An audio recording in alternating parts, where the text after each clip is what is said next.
Hey everybody, I'm Dr. Chris, and today we're going to talk about simple knee health exercises that you're probably not doing.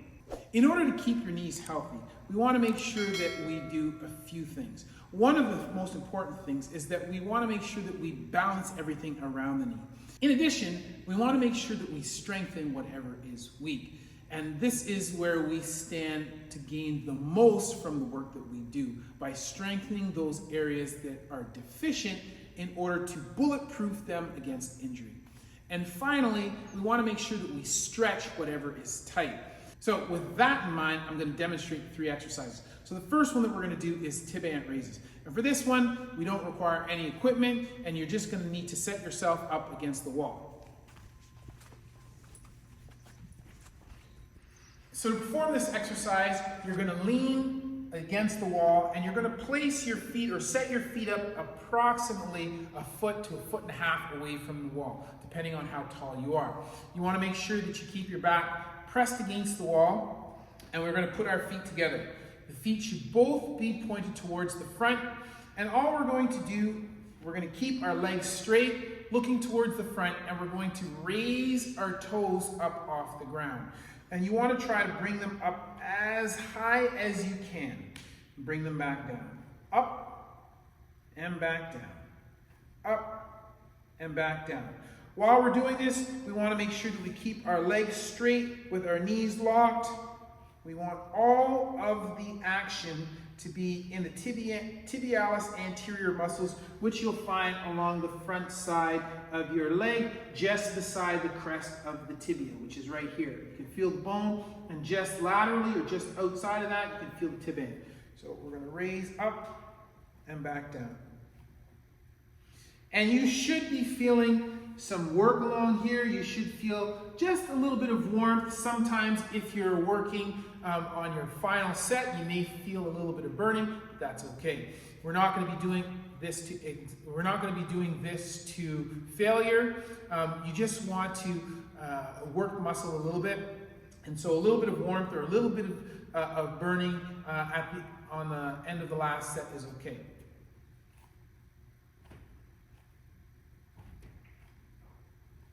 And for this exercise, you're going to be doing probably 3 sets, anywhere from 5 to 8, or if you're advanced, maybe even 10 reps with this exercise. So that's the Tib Raise. So the next exercise that we're going to talk about is the runner stretch. And this obviously is a flexibility exercise that many of us are familiar with, because this is one of the few exercises that we probably did in grade school or in high school, in physical education class, before and after activity. So for this exercise, you're going to come stand close to the wall. And again, whenever we're doing these exercises, we want to make sure that we have active feet. So you want to make sure that your core or your arch is engaged, your foot is nice and strong, and then from this position, you're going to reach behind and grab the foot, the top of the foot, and you're going to try to bring your heel as close to your buttock as possible. Now, there are a few cues for this exercise that help to make it better. So, number 1, people might be tight and they find that they can't actually bring their knees together. It's very important when we're doing this exercise to bring your knees together. You can have a soft knee on the supporting leg, or you can lock it out. It doesn't really matter there, but you want to make sure that both knees should be close together. And so if you're too tight, you'll find that your leg might be out here, and I'm going to provide an option for you momentarily. And likewise, if you're very tight, you may not be able to bring your heel as close to your bum as possible. But it's most important to set up properly. So to do that, we want to bring the knee close to the other knee. And the other cue that's very important is we want to make sure that we don't sag and have our glute or our buttocks extended. We want to make sure that we actually tilt the pelvis and bring the groin forward when we do this stretch, so that you can feel it not only in the quadricep muscle, but we can also feel it in the hip flexors. So you want to make sure knees together and active. Squeeze your glutes to bring your pelvis forward so that you get the full extent of the stretch. And you would, ideally, when we're doing stretches, we want to try to hold these stretches for anywhere from 30 to 60 seconds. And then you would relax, stretch it out, or shake it out, switch around to the other side, do the same thing on the other side. Active foot, grab top, knees together, squeeze the glutes, push the pelvis forward, and hold the stretch. We want to make sure that we breathe through the stretch, and we want to make sure that we keep everything nice and engaged while we're doing that. Now, sometimes people are not going to be flexible enough to do that, and so this is when you will use a support to do that, and we're going to use the bench over here. So some of you are not going to be flexible enough to do the freestanding version or the version against the wall. So in that case, all you're going to use is a bench. It could be a chair, but something where you have a surface that's about knee height. And what you're going to do is you're going to stand. If you need some balance assistance, you can put your hand on something, but you're going to bring your leg over, and you can, depending on how flexible you are, you can either put your toes on the bench, or you can put your heels or the front of your foot, on the bench. And again, we're going to make sure that we have a nice active foot for a good base. Bring the knees together and squeeze the glutes to get the stretch. And again, you'll feel the stretch along here. Now, obviously the stretch won't be as deep or as intense as it will when you bring the foot up, but this is a great place to start if you don't have adequate quadricep or hip flexor flexibility to allow you to do the freestanding version. And as you get more flexible, you'll slowly be able to raise the leg up until you can get to the point where you can actually hold on to the leg and do the freestanding or the wall supported version. So that is the runner stretch, and that's a great exercise for hip flexor and quadricep flexibility. So the last exercise that we're going to do is glute bridge walkouts. And this is a phenomenal exercise for gluteal and hamstring strength. And I love this exercise.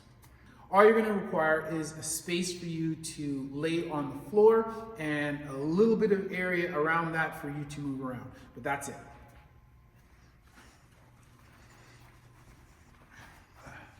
So for this exercise, you're going to set up on the ground on your back, and you want to have your feet roughly 8 to 10 inches, maybe a foot away from your butt to start. The closer they can be to your butt to start, the better. You're going to place your hands down on the ground beside your torso, and you're going to use your arms to help elevate yourself before you start. Now, the key with this exercise is to make sure that you take your time walking your heels out. This is not a race. We're working on having or developing gluteal and hamstring strength. So you want to make sure that you take your time.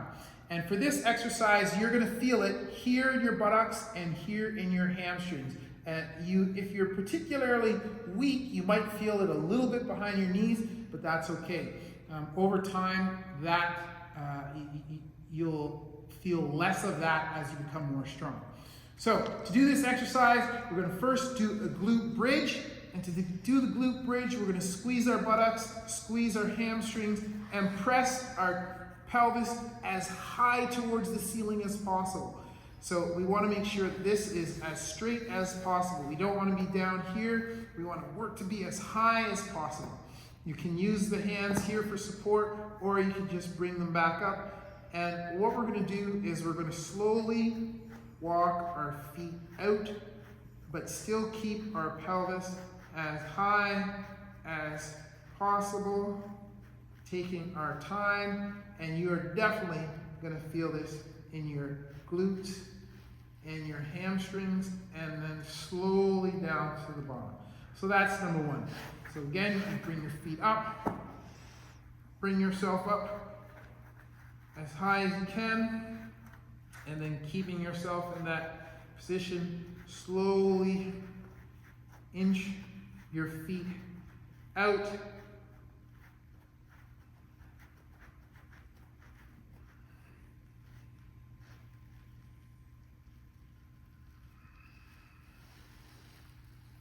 Now, when you do this, you may notice if your core is not engaged, you may have some discomfort in your low back. And that's just a sign to tell you that you are not squeezing your glutes hard enough to activate them. So if you're starting to get discomfort in your back's tired, then you have to reset, bring yourself up to that position, squeeze and activate your glutes and your hamstring, and then go.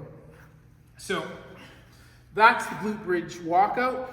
A more advanced version of this is that you can do the glute bridge slide out. If you have sliders at home, you can put sliders under your heel and slide all the way out. But for beginners, the glute bridge walkout is an excellent variation that you can do. That's easy to do. It doesn't require any equipment. It is great for strengthening both the hamstrings and the glutes. So there you have it. There are 3 great exercises for knee health that you're probably not doing. If you like those exercises, be sure to follow us here on YouTube at Human 2.0 Fitness for more great exercises and follow along workouts.